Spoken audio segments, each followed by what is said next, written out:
Welcome. How you doing? Hey, Billy, welcome.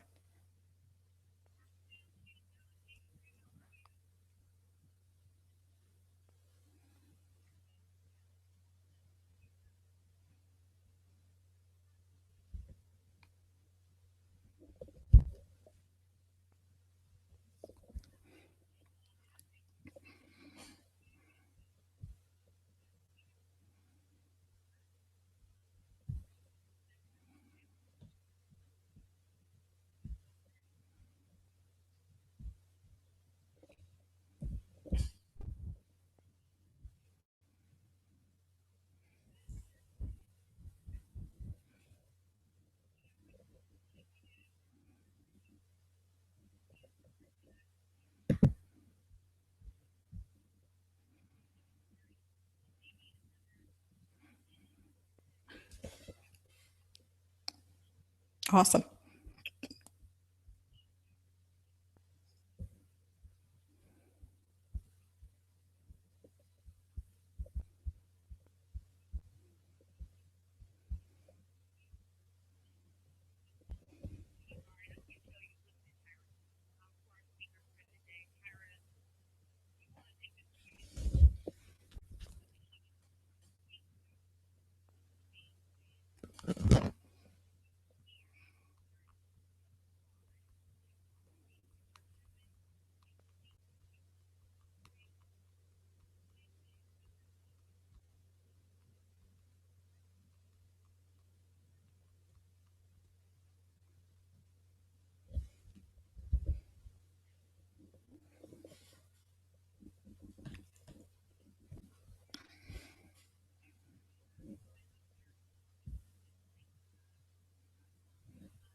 Hello?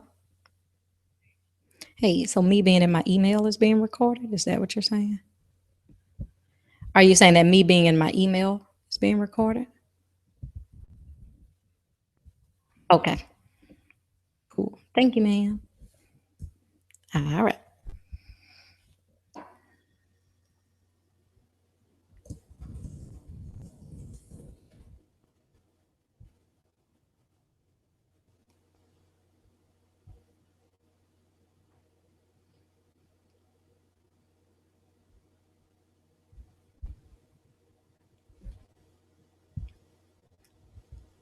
I feel you on that.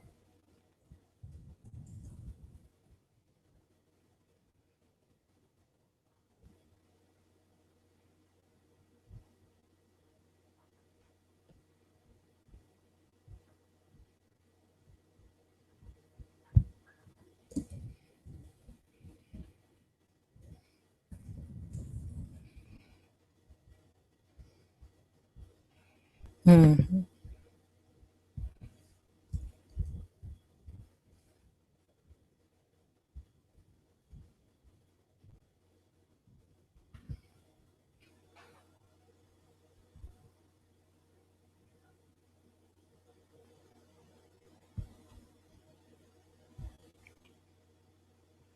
Preach that sermon. Hmm.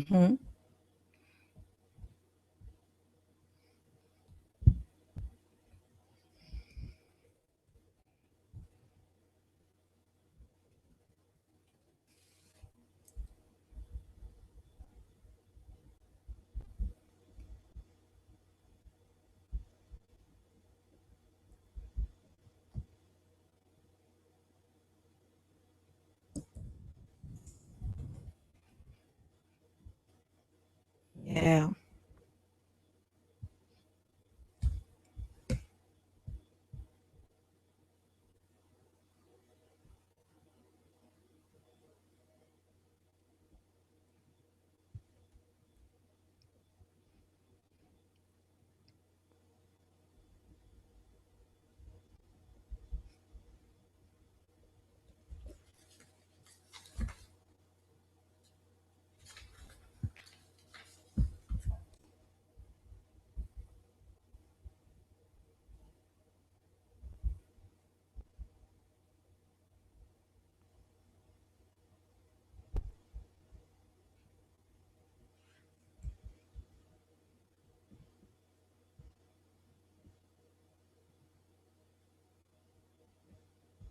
Hmm.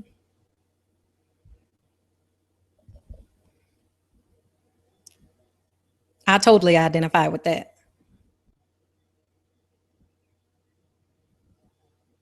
Okay. I'm writing so many notes from this conference call. I'm so excited.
I am still here. I sure can.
Thank you so much for interviewing me today. I'm super excited to be able to offer this. This is a part of me living out my purpose. I love inspiring and encouraging people. I love giving people the gift to know that they're not alone. And so I'm right where I want to be tonight. And I want you guys to take as much away from my bumps and bruises and failures as you possibly can. And be authentic and just lay it out there and tell you how I suck many days. And I've written a book on being a purposeful woman, and I still feel like I suck so many days. So I don't believe that it's about us arriving at a certain place, but more about us being kind to ourselves. And there are a couple things that I want to make sure you get out of this call. One is ponder your path, prioritize your passion, plan your pleasure, and position yourself. Alex asks, as Alex asked us to open up and talk about why we're on this call. I want to hear what are those things that you're struggling with, because I'm taking notes on what these pain points are.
Thank you. I think that's a wonderful question, because we all have boulders. We all have these things that feel so big, they feel like we can't get over them. One major issue that I faced was not being able to find a job out of undergrad and having to move back with my parents, and being broke and working multiple jobs. And here I was, a bachelor's degree. I'd worked for a congresswoman, I'd worked for the president, and I was cleaning people's toilets for $10 an hour as a housekeeper, and I worked as a bartender, and I really was in the struggle. And I started this business that nobody understood what the heck I was doing, consulting nonprofits, doing strategic planning and meeting facilitation, and things that sound like buzzwords, but are actually marketable skills, depending on what market you're in. And it was a very difficult time in my life, because I began to feel like what I'm passionate about does not pay me. And God, why are you giving me this burden for people that don't necessarily value what I offer, don't know how I can serve them? But I so clearly see that I want to give something. I want to empower them. So that definitely was a big boulder in my life. And next big boulder was graduate school. I got in on probation, didn't have the right GRE score, didn't have the right GPA, but I knew, and the dean of my program knew, there's something about this program that I need to get. It was a program that fit and aligned with me. And you can ask Alexandria, I fought it tooth and nail because I was like, it's in the business college. I don't know about these people. And it actually ended up being perfect for me, and especially for the state and the constituents that I serve. And so those were boulders because number one, felt like I didn't fit in the environment that I was in. Number two, I had a passion that I couldn't monetize, and I couldn't figure out, God, I know what I want to do, but I don't know how to do. How do I make this thing work? Another major issue for me was self-acceptance. I had a lot of doubt, fear, insecurity, things that are so hard to get up every day and say, I'm going to step out on faith and I'm going to walk in my purpose. When you almost feel like, do I really deserve that? Will I ever be successful? Do I come from the right family? Do I have the right DNA? So those are some of the boulders that really held me back. And some of the things that I fought were things that are simple as time management, saying yes to everything, not learning the ministry of no, as my boss loves to call it, the ministry of no. I felt like I needed to volunteer everywhere, and I need to fill every position, and any, professional development opportunity that came my way, I need to go take advantage of it. And so chasing after what I thought would make me equipped to be my purpose. And that's kind of an oxymoron. Like, you don't need to be equipped to be who you already are.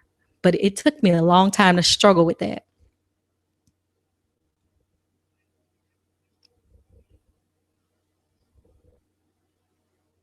Oh, yeah, I can hear you.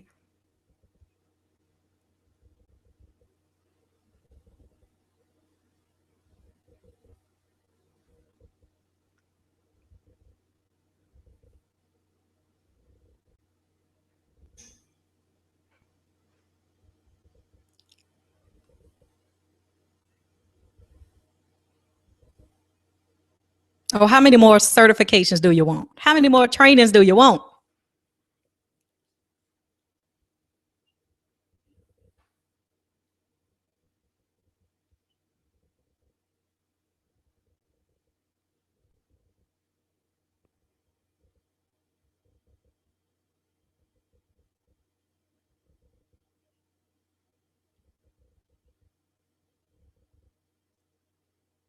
Mm.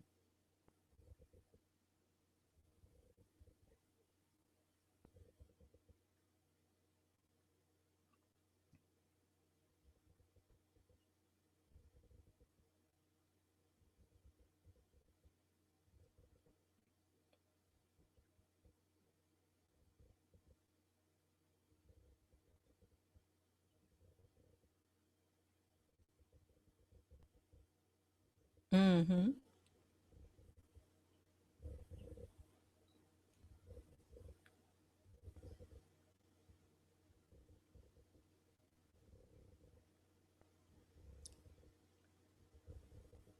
Getting prepared to do the work.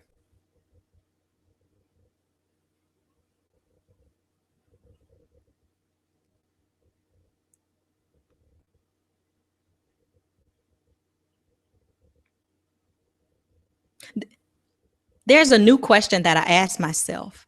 Would this extra degree or certification give me the skill that I need to do this work? Or could I do this work where I am right now? If yes, I could do this work where I am right now, then I need to get started on that path. I need to get started doing that work. And the clarity will come. The walking gives you the knowing. Sometimes we're waiting to know. We're waiting for this big epiphany in this moment. That's never going to happen as long as you sit there. But as you walk into it, the opportunities come, the people come. I have this thing that I always say about purpose. God will give you the people, the resources that you need to accomplish that purpose.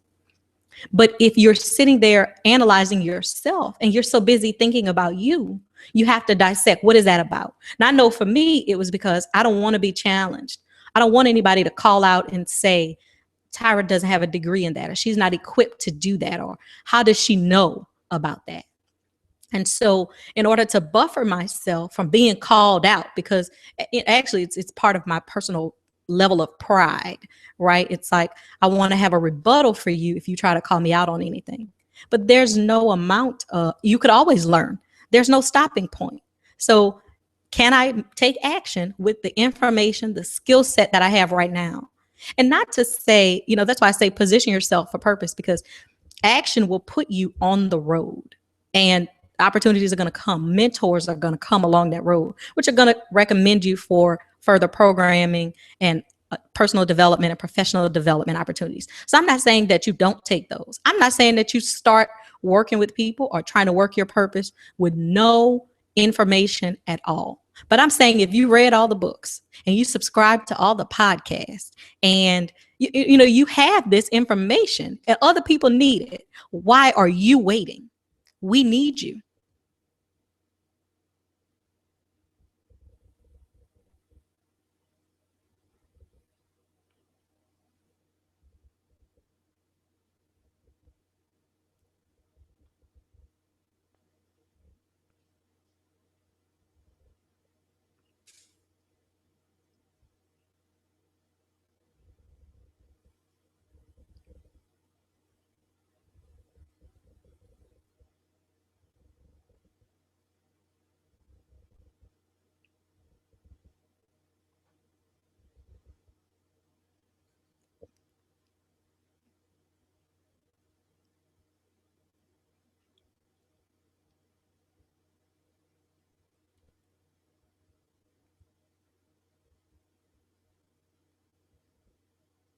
Yes.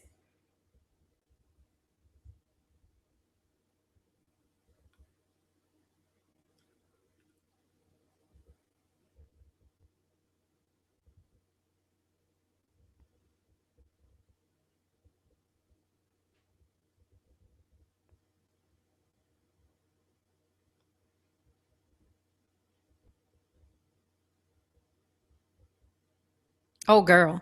You know what I hear all the time? Well, how do I know if it's my season? I hear that all the time. How do I know if it's my season? Is God calling me to do this, or is this something I just want to do? I I feel like if I could speak to the woman inside of you right now, stripped away from any false insecurities or any self-doubt, if I could just speak to the woman that's inside of you, that hasn't been marred by the doubters in life or the people who put you down because they got issues.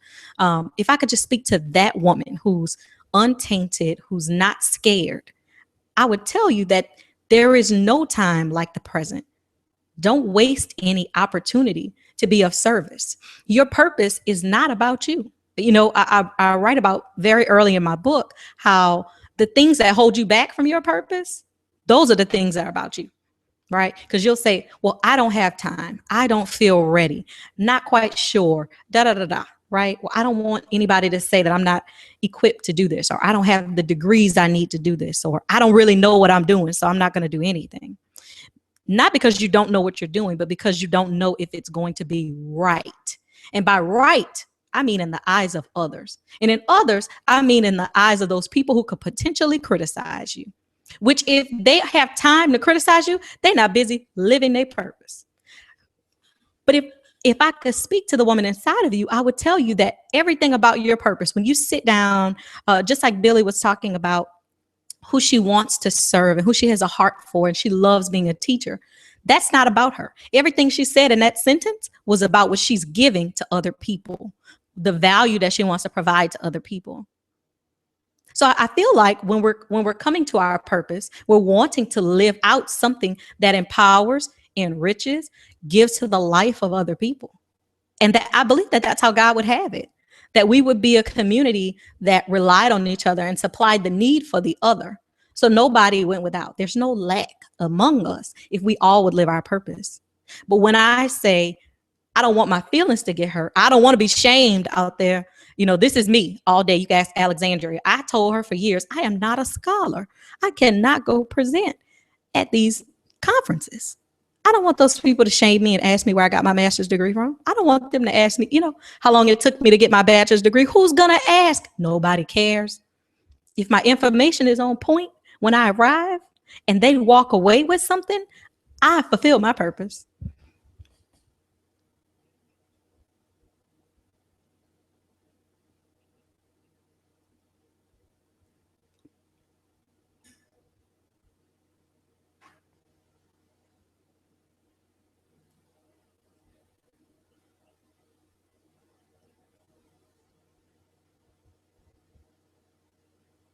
Yeah.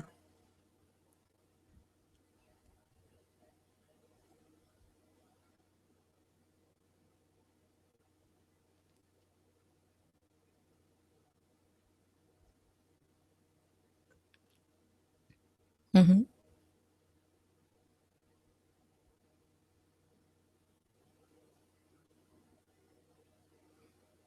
Amen.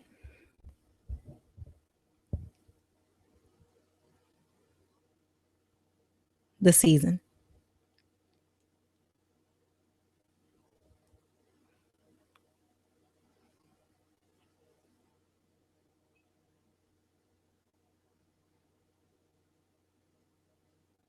Mm-hmm.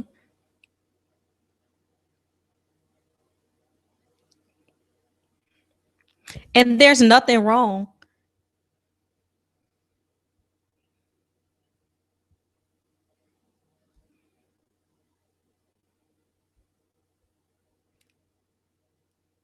Yeah, there's nothing wrong with pivoting. I don't want people to think that I'm saying out of your sheer will to do something, you should step out and get it done.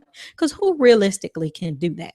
So I'm not saying that it's not okay to pivot if you're doing something. For example, I was creating a course. I really want to help women live out their purpose. And so my course is about day to day intentionality, right? Day to day decision making that allows you to live your purpose. Not this grand, law of attraction. If you think it, if you can dream it, you can achieve it. Because yes, that is true, followed by action steps, right? All things are possible to them who believe. So you got to have some action steps to go with the belief. Um, but there's a moment where we notice this thing isn't working. And that's what happened with my course. I was putting together the course and then it occurred to me, I am trying to deliver what I believe people are struggling with. But I'm no longer struggling in those same areas. So what I need to ask is, what are you struggling with? And you tell me, and then I deliver value to you based on what you need. So there's nothing wrong with pivoting. There's nothing wrong with noticing that something isn't working and saying, what can I do better? That's how they discovered the seasons, right? They planted things during times where they didn't grow well. And they said, oh, pumpkins don't grow well in this season. This is not the season for Honeycrisp apples, right? So there's nothing wrong with pivoting, but being afraid to move, being afraid to plant and get started, that's not a season decision. That's a fear decision.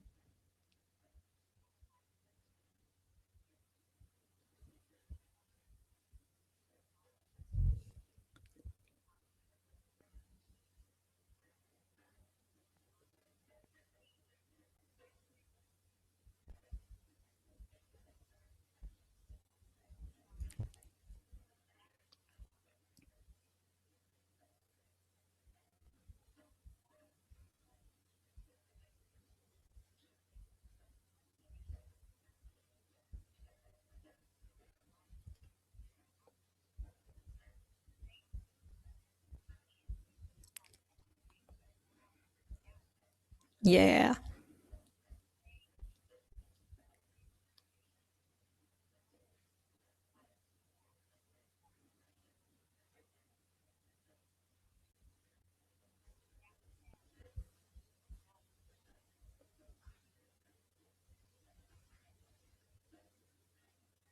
One thing I notice from leaders at all levels and in all sectors is that there is a fear of shame.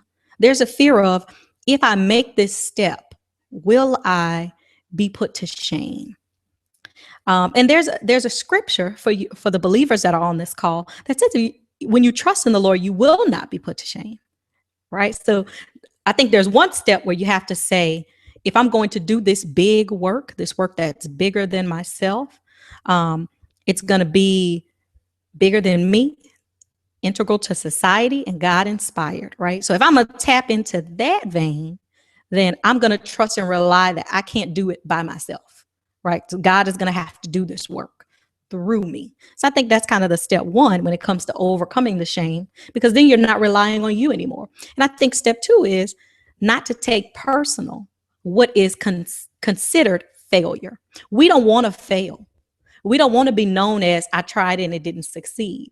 And the funny part is, if you look at billionaires or top performers, they have several iterations of their business or their product. You know, it's usually not the first product that hit the market that works.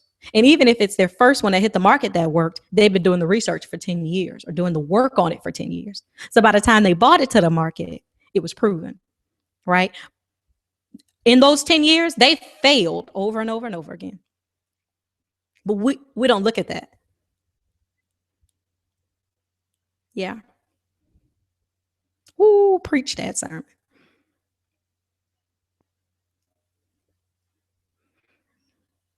Right? Like, you've been doing this a long time. How'd you screw that up?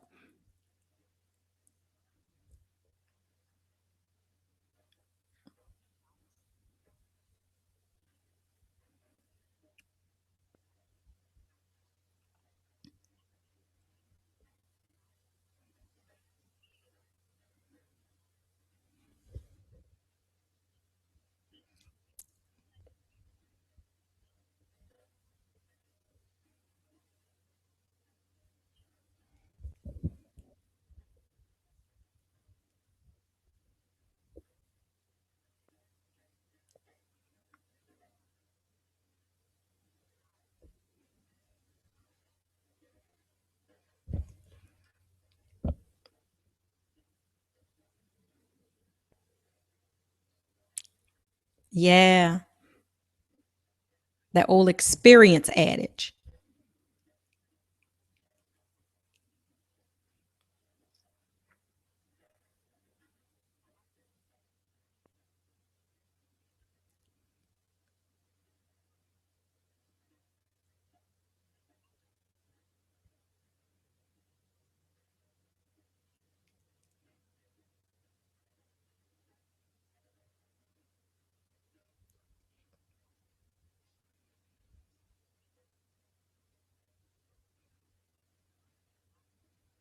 Mm-hmm.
Right.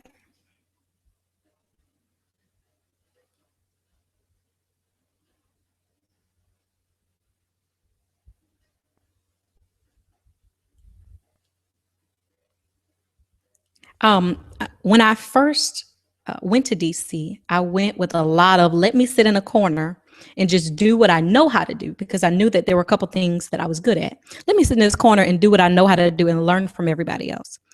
Very quickly you learn that you will just die off because people in DC are too busy to hold your hand. They're too busy to pump you up and prime you every day. So very quickly I had to learn that in order for me to get anywhere in this city, I'm going to have to own who I am and own the space that I was in. So, oh, that's okay. That's fine.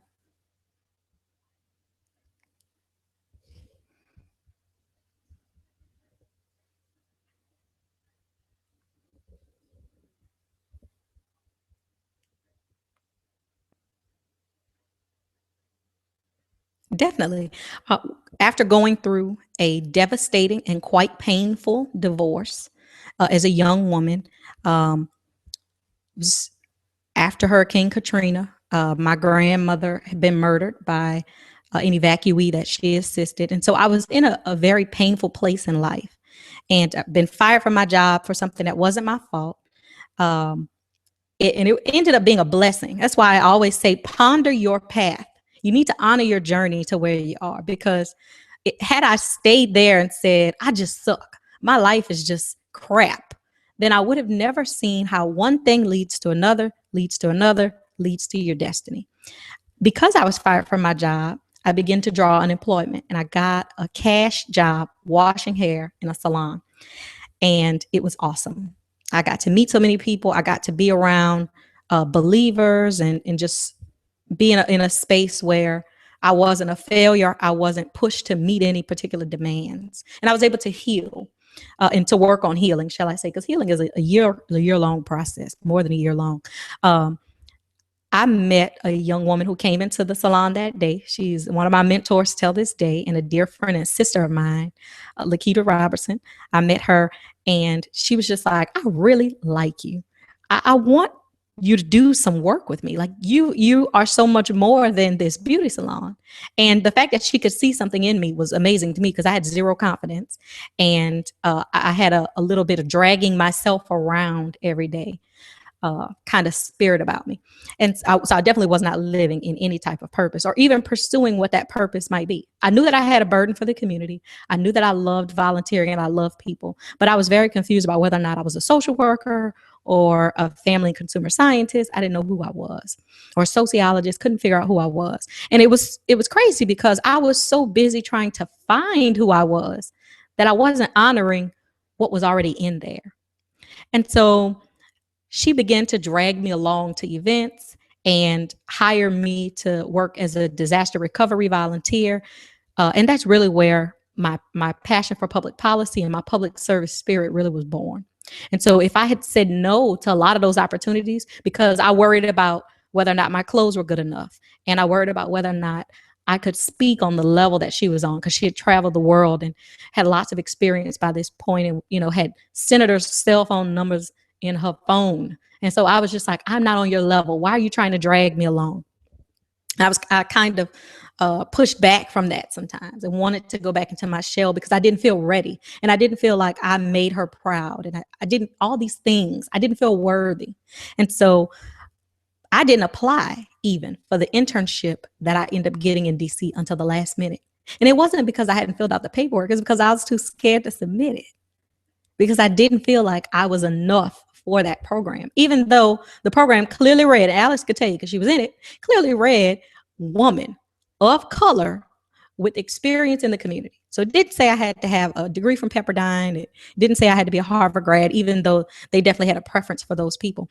It just said that I needed to love people and want to work to serve them, and serve in a progressive manner. So I applied for the program after my arm gets twisted. And it's so funny, because when I got accepted after my phone interview, the staff member that gave me my acceptance said, I've heard all about you and I've been waiting for your application. And that did something for me, because had I just trusted that I was enough, I could have skipped all that stress. I would have been in the program. But long story short, I was leaving Florida. I worked at Disney as an intern, left that Disney internship to go jump on this DC thing, and got there. And oh my, was it a wake up call?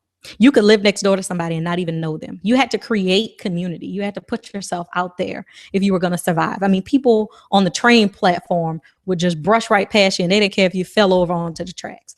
So it was definitely a put on your big girl drawers experience.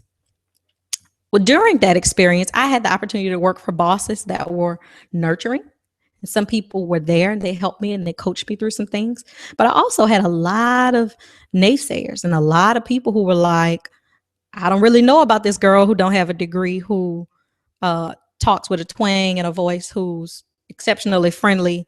And I definitely can tell y'all that I'm not a good employee. Some people are on time and they do everything right. I took longer lunch breaks than I needed to, not on purpose. It's just because I get caught up doing relationship stuff, networking, being lost in my own head sometimes, lost in a book. Um, I wasn't a person that fit in very well. So I had a lot of struggles of whether or not I was okay to be in the space that I was in. So I knew that I had the top five skills, but I still didn't feel ready to own who I was. And so part of me had to decide to prioritize my passion.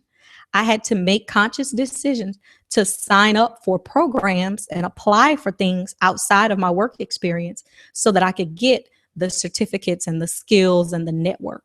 And so that definitely made me understand that if anybody's going to walk out this road, it's got to be you. You can't wait for the mentor to do it for you because they're not, especially if you have my mentor, Lakidra is definitely not into spoon feeding. You cannot wait for the opportunities to hunt you down. When you see them, you have to step out into them because they're for you. This life is yours. And definitely I had to get over feeling handcuffed to my past and my personal experiences. Anybody ever been there where you feel like I've been thrown away by a parent or been thrown away by a lover, and I don't quite feel like I am worth being embraced by other people? Anybody on the call ever felt that way?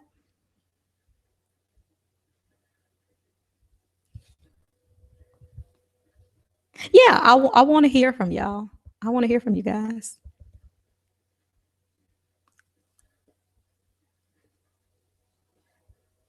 Okay, maybe not. I could be the only person. It's okay.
Amen.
Hmm.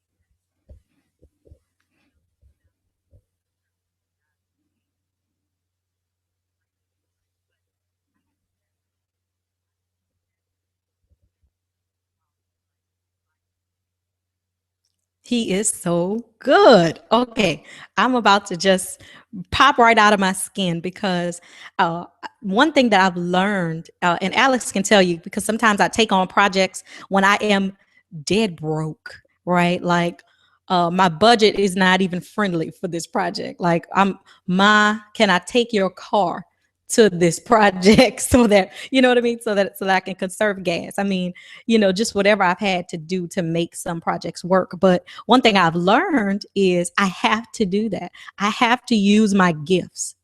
And when you use your gifts, you begin to see what gets satisfied. It's almost like, have you ever had a hunger for something, but you just didn't know what it was? I love that analogy that you use. And you begin to snack on things, and you might try a couple of chips, and you're like, oh, that really didn't do it. So then you pop some popcorn, and you're like, that really didn't do it. And you begin to snack on things until you find that thing that lights you up, and then you're fine. Right? You want to curl up with a movie. You're good after that. You can sit and eat. Mine is pita crackers.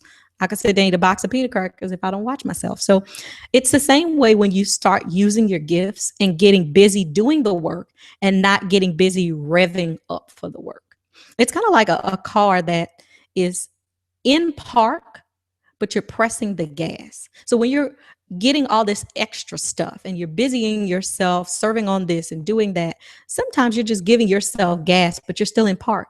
So since there's no direction for the engine to move you to, you literally are burning yourself out, not because you're not doing the right thing. Yeah, you're giving yourself gas, but you haven't put yourself into drive yet. And so I would definitely encourage you to find on your road to discovering that thing that God is calling you to. I think a couple things. Number one, ponder your path. Think about, God, what is it that I've always been into? Yeah, teaching, but what else? Who do I have a heart for? Right? What's my clan? And then take a look at what types of cases or situations or issues that they're facing that I can also minister to. So I can teach them, but let's say that I have a heart especially for dyslexic kids who they don't have the opportunity to read as much in class because of their dyslexia. So I could minister to that after school or weekend opportunity. So not only am I teaching, but I'm also tapping into another part of my passion, which is serving the dyslexics. And I also think prioritize that thing that you're really passionate about. So if that's setting aside a time every day that you jot down your thoughts on that topic, or if it's prioritizing a certain board that you serve on or volunteer opportunity that you serve on, make sure that you're not just serving in your general capacity, but that you're prioritizing those things that really get you going. And you will find that you get more energy, you'll feel more connected. And I believe that that's when my clarity came, when I started to kind of focus in on particular things that lit up more for me than others. And also that you plan pleasure time. We need renewal. We need to sharpen the saw. So if you're like me, which I kind of get the idea that you are, Billy, that you work at work, and then when you volunteer, it's also work unto others. It's service unto others. When are those days when you say, I'm going to turn myself off and I'm going to do something that's just sheer fun for me? Not the pleasure or fulfillment that I get from service, but the sheer fun that's just for me. Because when you go and you get renewed, have you guys ever had that experience where you're over drink at happy hour and everybody's laughing, everybody's having fun? They're like, oh, that would be a good invention. I could do that. And you laugh and you might jot it down on a napkin and never think about it again. But they're like, that really could have been a brilliant idea.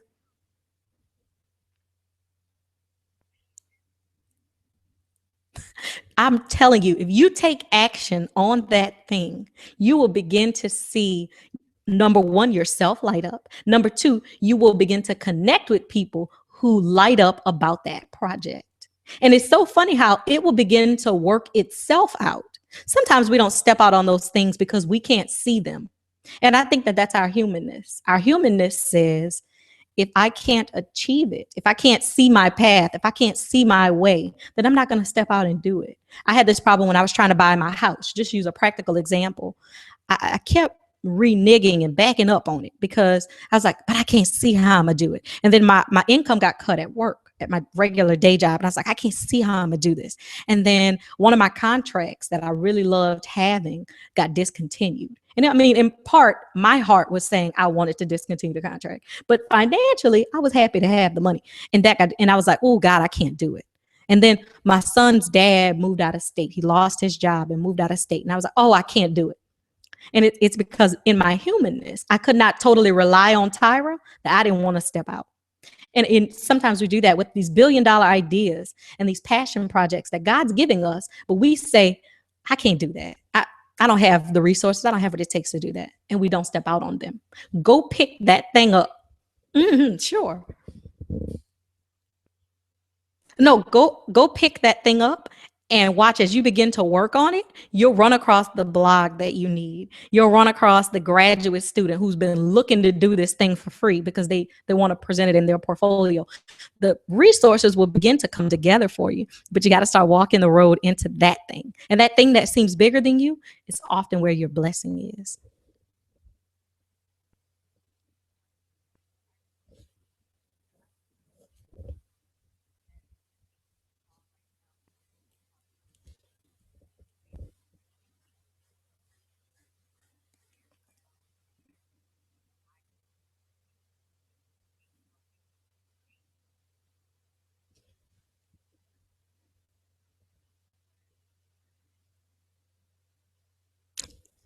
Even after a successful program where people are asking me years later, is that lady ever going to come back? You know, the one from Atlanta, the tall one.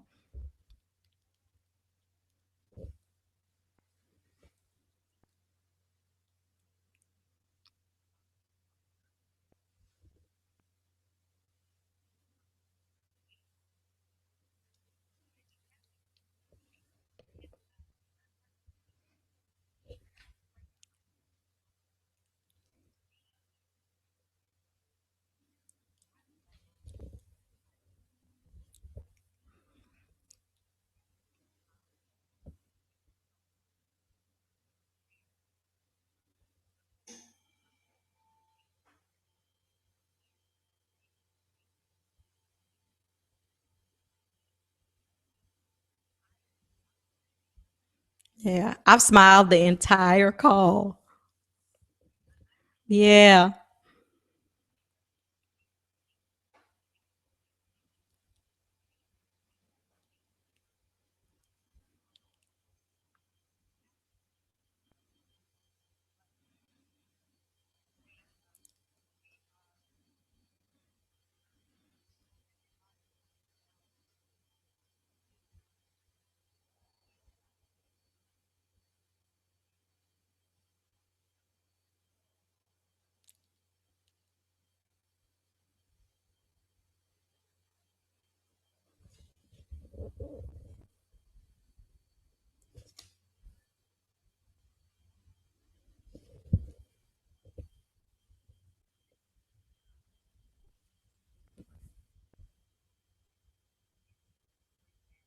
Mm.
Okay. And we're definitely recording it so we can share it with you.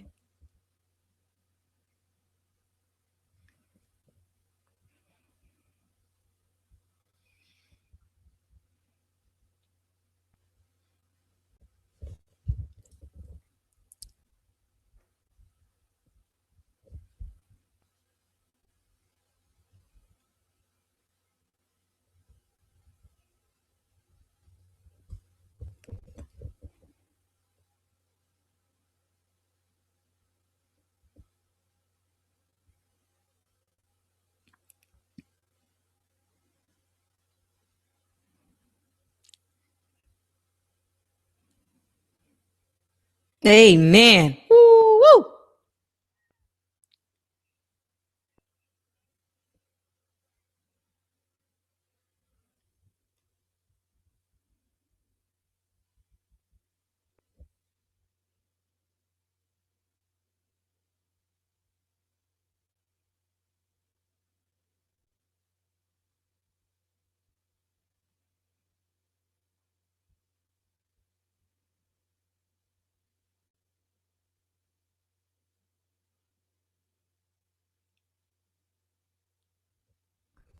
Awesome.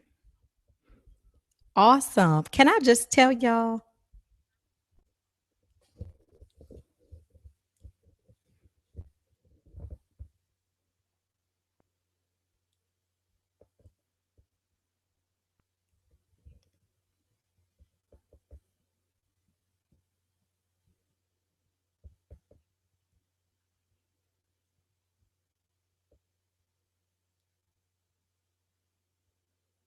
Awesome. Can I just share with y'all a prophecy that came to me this week?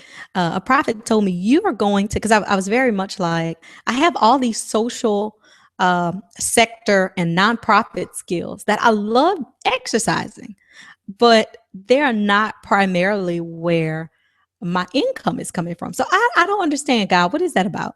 And so talking to um, this guy who's a coach, but is also a prophet, and he said, you know, Tyra, God is going to send you women. He said, because I told you, and it's so funny because he told me years before I wrote the book that I was a women's empowerment speaker and coach. And I was like, I ain't empowering nobody. I don't know what you're talking about. I'm not even a speaker. Like that wasn't my Alexandria is an eloquent speaker. You can go and you can listen to her and you become engaged in what she's saying. I was like, I'm not a speaker, so I'm not even sure where that comes from. I think that at first I thought this person is just wishing this upon me. And he's like, no, watch. You are a speaker. You are a coach. You're going to empower women. And so years later, it's very funny that I have a coaching program and that I do speak. I have a speaking engagement every weekend this month to women.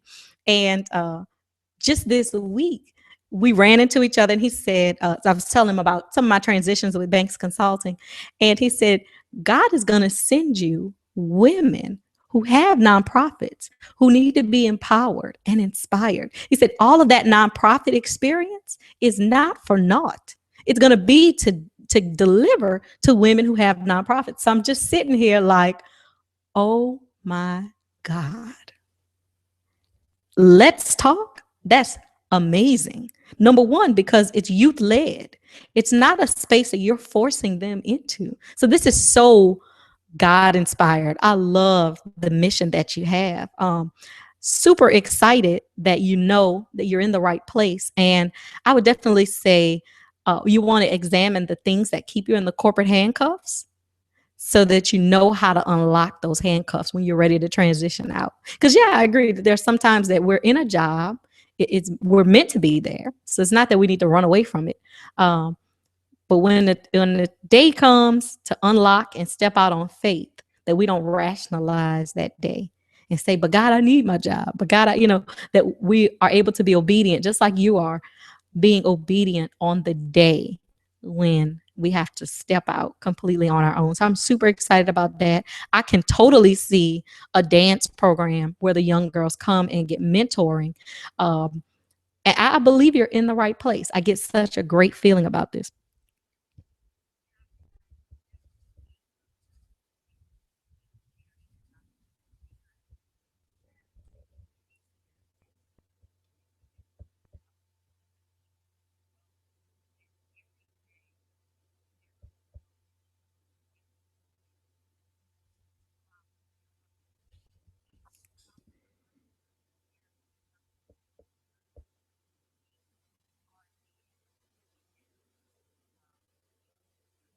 Yes.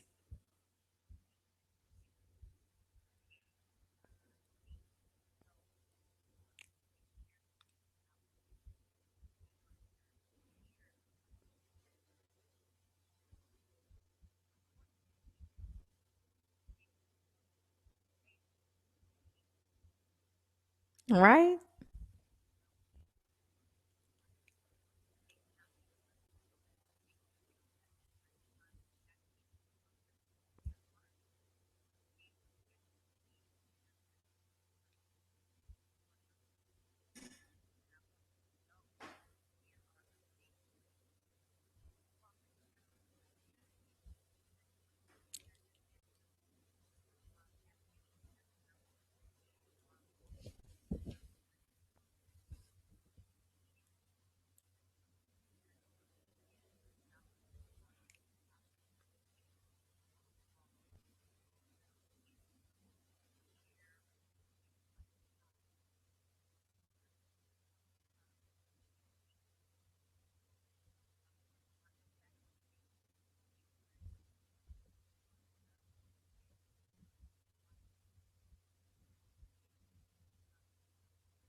All right. If that be all that are left, I know we're past 8 o'clock, so some people may have had to drop off early. Alexandria, I want you to tell us a little bit more about Yes, She Is Me, how we can support you in living out your purpose. I believe that this thing is a movement. I believe this is something that has been put in your spirit and it's going to grow so much. So let us know how we can be involved.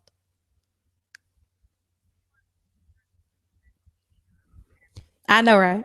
That's not that's not your, that's not my job today.